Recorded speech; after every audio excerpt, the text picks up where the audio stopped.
reached the final part of the TIPS model that reflects a decision point that may cycle teams back through problem solving or represent the moment where the problem is no longer a problem and thus not in need of further scrutiny and attention.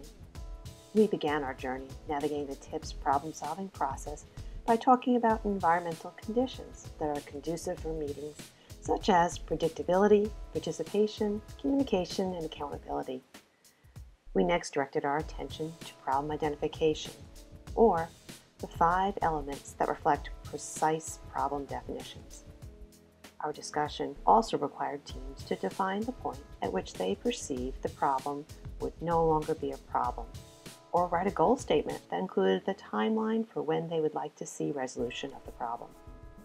Solutions next were aligned with targeted problems and touched on behavioral strategies, such as creating environments within which problems were less likely to occur, teaching strategies to promote desired behaviors, and strategies to reward or apply consequences when the behaviors are observed.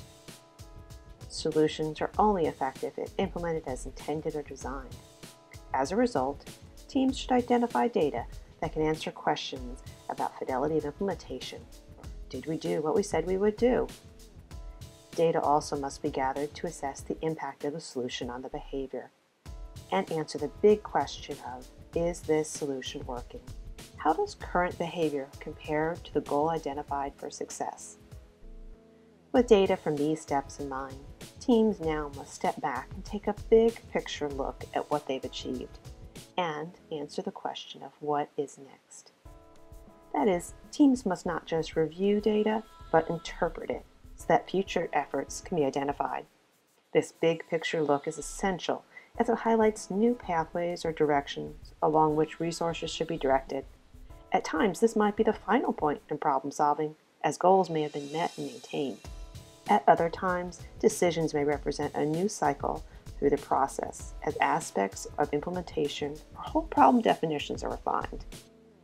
Needless to say, this often overlooked step contains pivotal decisions that refine the pathways to positive outcomes.